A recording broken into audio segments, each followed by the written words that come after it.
Genesis chapter 47. So Joseph went in and told Pharaoh, "My father and my brothers, with their flocks and herds and all that they possess, have come from the land of Canaan. They are now in the land of Goshen." And from among his brothers he took 5 men and presented them to Pharaoh. Pharaoh said to his brothers, "What is your occupation?"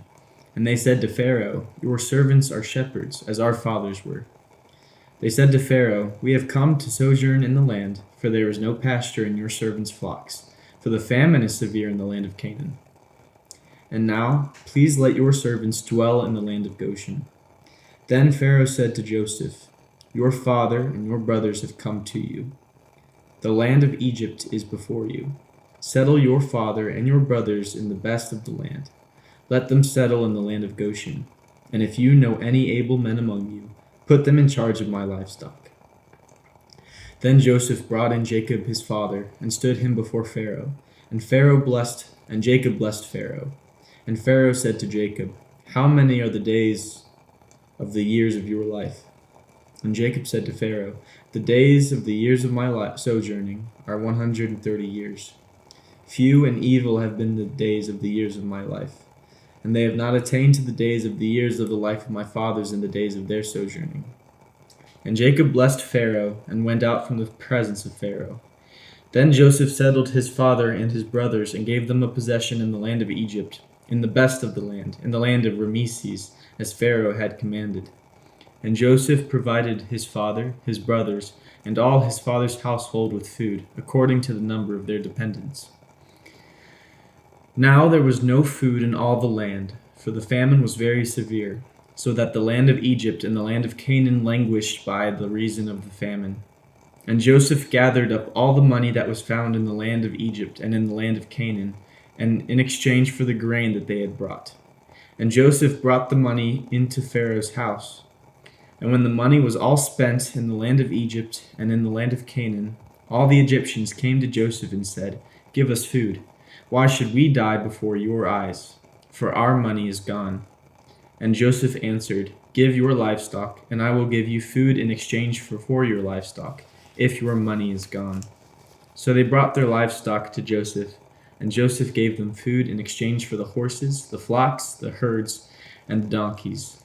He supplied them with food in exchange for all their livestock that year. And when that year was ended, they came to him the following year and said to him, "We will not hide from my lord that our money is all spent. The herds of livestock are my lord's. There is nothing left in the sight of my lord but our bodies and our land. Why should we die before your eyes, both we and our land?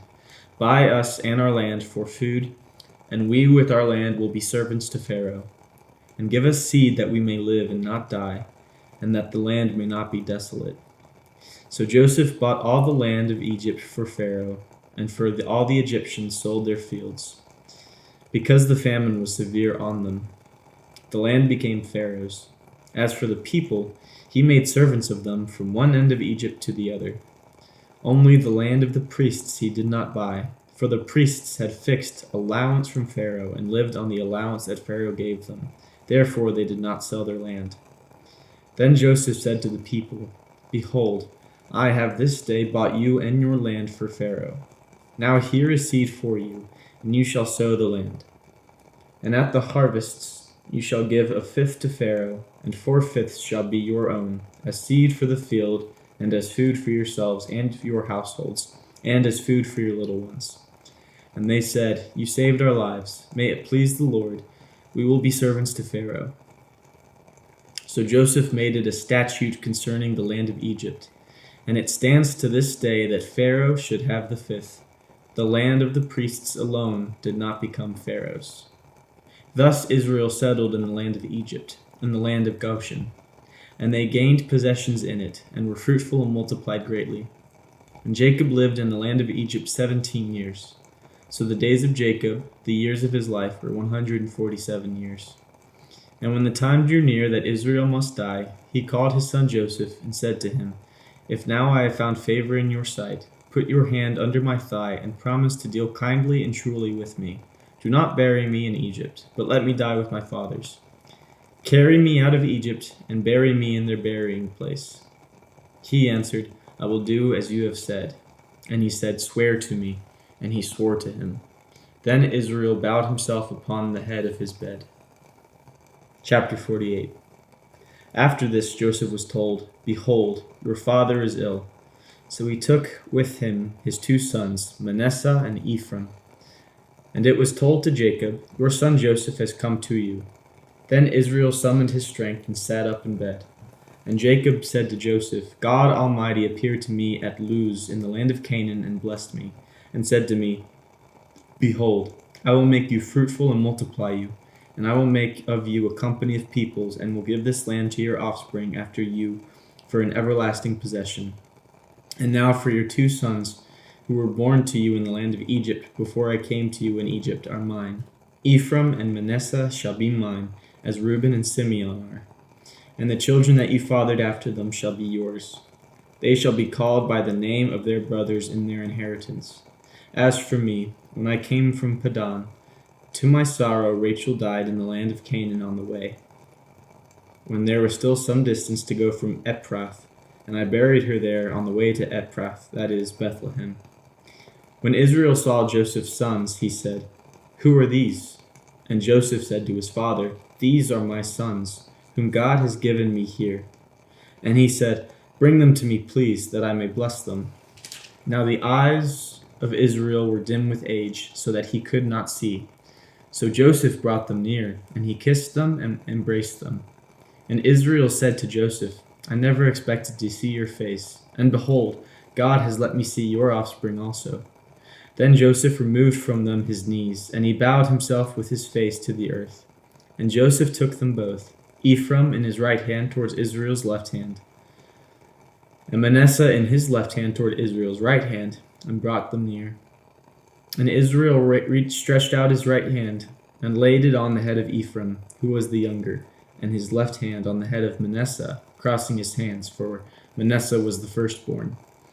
And he blessed Joseph and said, The God before whom my fathers Abraham and Isaac walked, the God who has been my shepherd all my life long to this day, the angel who has redeemed me from all the evil, bless the boys, and in them let my name be carried on, and the name of my fathers Abraham and Isaac, and let them grow into a multitude in the midst of the earth.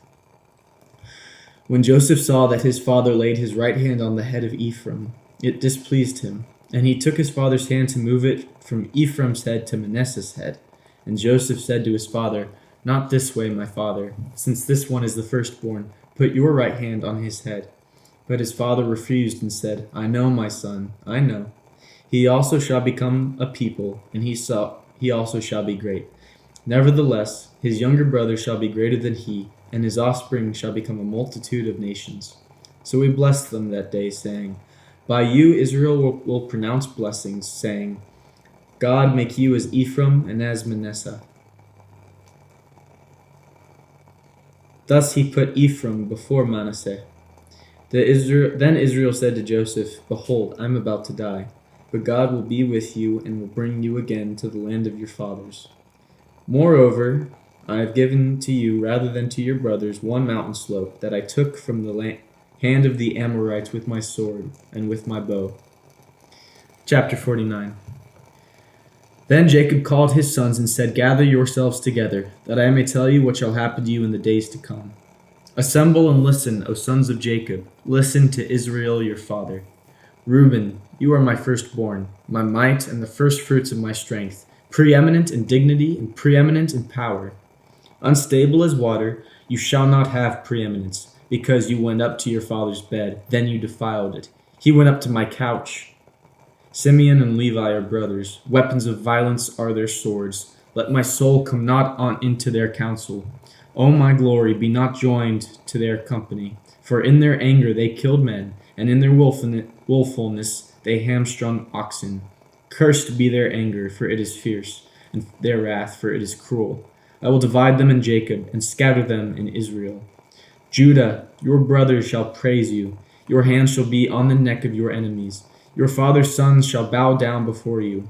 Judah is a lion's cub. From the prey, my son, you have gone up. He stooped down, he crouched as a lion, and as a lioness, who dares rouse him? The scepter shall not depart from Judah, nor the ruler's staff from between his feet, until tribute comes to him. And to him shall be the obedience of the peoples, binding his foal to the vine, and his donkey's colt to the choice vine. He has washed his garments in wine, and his vesture in the blood of grapes. His eyes are darker than wine, and his teeth whiter than milk. Zebulun shall dwell at the shore of the sea, and he shall become a haven for ships, and his border shall be at Sidon. Issachar is a strong donkey, crouching between the sheepfolds. He saw that a resting place was good, and that the land was pleasant. So he bowed his shoulder to bear, and became a servant at forced labor. Dan shall judge his people as one of the tribes of Israel. Dan shall be a serpent in the way, a viper by the path that bites the horse's heels, so that his rider falls backward. I wait for your salvation, O Lord. Raiders shall raid Gad, but he shall raid at their heels. Asher's food shall be rich, yet he shall yield royal delicacies. Naphtali is a doe let loose that bears beautiful fawns. Joseph is a fruitful bow by a spring. His branches run over the wall. The archers bitterly attacked him, shot at him, and harassed him severely. Yet his bow remains unmoved. His arms were made agile by the hands of the mighty one of Jacob. From there is the shepherd, the stone of Israel, by the God of your father who will help you, by the Almighty who will bless you, with blessings of heaven above, blessings of the deep that crouches beneath, blessings of the breasts and of the womb. The blessings of your father are mighty beyond the blessings of my parents. Up to the bounties of the everlasting hills may they be on the head of Joseph, and on the brow of him who was set apart from his brothers. Benjamin is a ravenous wolf, in the morning devouring the prey, and at evening dividing the spoil. All these are the 12 tribes of Israel. This is what their father said to them as he blessed them, blessing each with the blessing suitable to him. Then he commanded them and said to them, I am to be gathered to my people. Bury me with my fathers in the cave that is in the field of Ephron the Hittite, in the cave that is in the field at Machpelah, to the east of Mamre, in the land of Canaan, which Abraham bought with the field from Ephron the Hittite to possess as a burying place. There they buried Abraham and Sarah his wife. There they buried Isaac and Rebekah his wife. There I buried Leah. The field and the cave that is in it were bought from the Hittites. When Jacob finished commanding his sons, he drew up his feet into the bed and breathed his last and was gathered to his people. Chapter 50. Then Joseph fell on his father's face and wept over him and kissed him. And Joseph commanded his servants, the physicians, to embalm his father. So the physicians embalmed Israel. 40 days were required for it, for that is how many are required for embalming. And the Egyptians wept for him 70 days. And when the days of weeping for him were past, Joseph spoke to the household of Pharaoh, saying, If now I have found favor in your eyes, please speak in the ears of Pharaoh, saying, My father made me swear, saying, I am about to die. In my tomb that I hewed out for myself in the land of Canaan, there shall you bury me. Now therefore let me please go up and bury my father, then I will return. And Pharaoh answered, Go up and bury your father, as he made you swear. So Joseph went up to bury his father. With him went up all the servants of Pharaoh, the elders of his household, and all the elders of the land of Egypt, as well as all of the household of Joseph, his brothers and his father's household. Only their children, their flocks, and their herds were left in the land of Goshen. And there went up with him both chariots and horsemen. It was a very great company. When they came to the threshing floor of Atad, which is beyond the Jordan, they lamented there, with a very great and grievous lamentation. And he made a mourning for his father 7 days. When the inhabitants of the land, the Canaanites, saw that the mourning on the threshing floor of Atad, they said, This is a grievous mourning by the Egyptians. Therefore the place was called Abel Mizraim. It is beyond the Jordan. Thus his sons did for him as he had commanded them. For his sons carried him to the land of Canaan and buried him in the cave of the field of Machpelah, to the east of Mamre, which Abraham bought with the field from Ephron the Hittite to possess as a burying place. After he had buried his father, Joseph returned to Egypt with his brothers and all who had gone up with him to bury his father. When Joseph's brothers saw that their father was dead, they said, "It may be that Joseph will hate us and pay us back for all the evil that we did to him." So they sent a message to Joseph saying, "Your father gave this command before he died. Say to Joseph, 'Please forgive the transgression of your brothers and their sin, because they did evil to you. And now, please forgive the transgression of the servants of the God of your father.'" Joseph wept when they spoke to him. His brothers also came and fell down before him and said, "Behold, we are your servants." But Joseph said to them, "Do not fear, for am I in the place of God? As for you, you meant evil against me, but God meant it for good, to bring it about that many people should be kept alive as they are today. So do not fear, I will provide for you and your little ones." Thus he comforted them and spoke kindly to them. So Joseph remained in Egypt, he and his father's house. Joseph lived 110 years. And Joseph saw Ephraim's children of the third generation. The children also of Machir, the son of Manasseh, were counted as Joseph's own. And Joseph said to his brothers, "I am about to die, but God will visit you and bring you up out of this land to the land that he swore to Abraham, to Isaac, and to Jacob." Then Joseph made the sons of Israel swear, saying, "God will surely visit you, and you shall carry up my bones from here." So Joseph died, being 110 years old. They embalmed him, and he was put in a coffin in Egypt.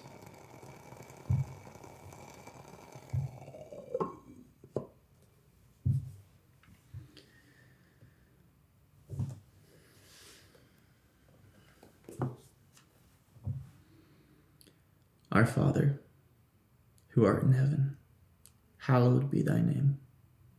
Thy kingdom come, thy will be done, on earth as it is in heaven. Give us this day our daily bread, and forgive us our debts, as we forgive our debtors. And lead us not into temptation, but deliver us from evil. For thine is the kingdom, and the power, and the glory forever.